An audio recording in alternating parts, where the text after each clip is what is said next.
नमस्कार, मैं हूं प्रेम शर्मा और आप देख रहे हैं DNS news network. Rajasthan Congress में सियासी घमासान थमने का नाम नहीं ले रहा है।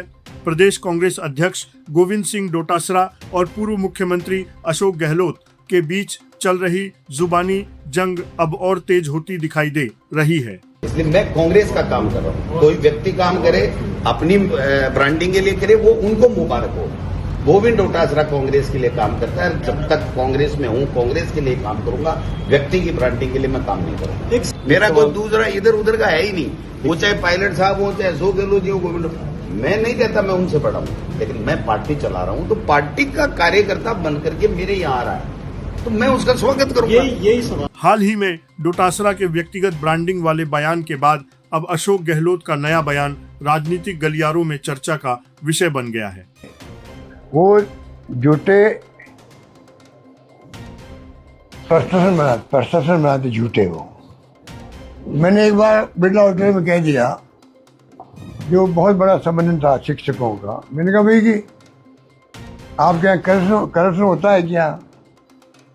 तो आप जानते हो कि शिक्षा विभाग में चाहे सरकार कांग्रेस की हो बीजेपी की, कोई शिक्षा मंत्री बन जाए हिंदुस्तान भर के अंदर और प्रदेश के अंदर भी करप्शन होता ही होता है। ट्रांसफर पोस्टिंग में नई बात नहीं है। मैंने एक नेचुरल वे में कह दिया वहाँ पर, तो लोगों ने कहा होता है। तो डोटासरा ने खड़े होकर कहा भाई मैंने या मेरे किसी स्टाफ ने 1 रुपये लिया, तो बता दीजिए आप। तो कोई किसी ने सहमति नहीं व्यक्त की, उनके ऊपर कोई आरोप था ही नहीं।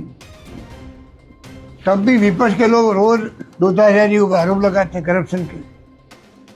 आज तक मुझे किसी ने नहीं कहा गोविंद डोटासरा ने पैसे खाए हैं ट्रांसफर पोस्टिंग में, मुझे किसी ने नहीं कहा, तो मैंने उनको आरोप लगाया नहीं। अब कोई विपक्ष वाले उनके बारे में बोले तो आप समझ सकते हो विपक्ष की स्थिति क्या राजस्थान के अंदर। विपक्ष वाले जानबूझ करके कांग्रेस के लोगों को लड़ाना चाहते हैं, गुमराह करना चाहते हैं, और हमारे पीसी अध्यक्ष को बदनाम करना चाहते हैं, झूठा बदनाम करना चाहते हैं।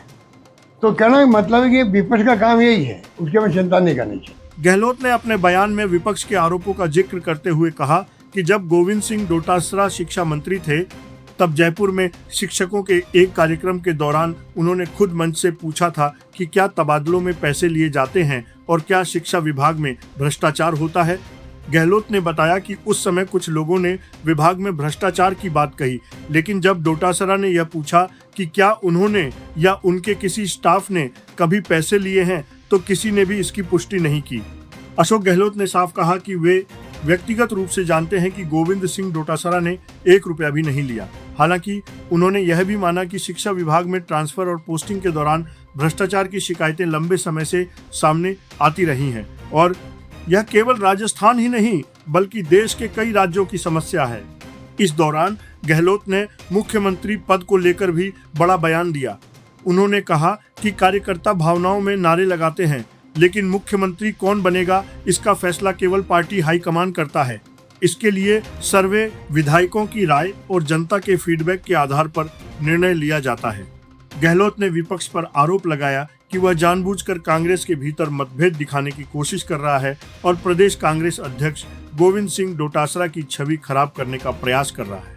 भी इस बात पे कायम हूँ, प्रदेश की कांग्रेस के अगर कोई आला कमान है तो अशोक गहलोत है। आज भी इस बात पे कायम हूँ।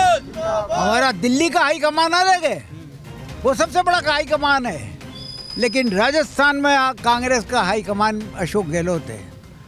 क्या कारण है ये बताइए कि जो कांग्रेस का कार्यकर्ता जयपुर में पैर रखता है, उसका दूसरा पैर उनके बंगले पे जाता है। अशोक गहलोत के बंगले पे क्यों जाते हैं लोग बाग?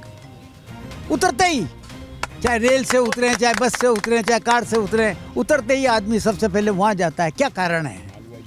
इधर गहलोत के करीबी वरिष्ठ नेता शांति धारीवाल ने भी अपने पुराने बयान को दोहराते हुए कहा कि कांग्रेस का राष्ट्रीय आलाकमान दिल्ली में है, लेकिन राजस्थान में कार्यकर्ताओं के लिए अशोक गहलोत ही सबसे बड़े नेता हैं।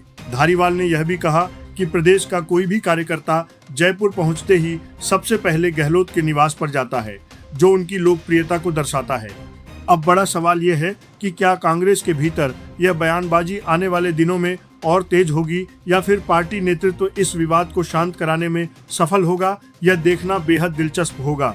आप इस पूरे घटनाक्रम को किस नजरिए से देखते हैं? अपनी राय हमें कमेंट बॉक्स में जरूर बताइए।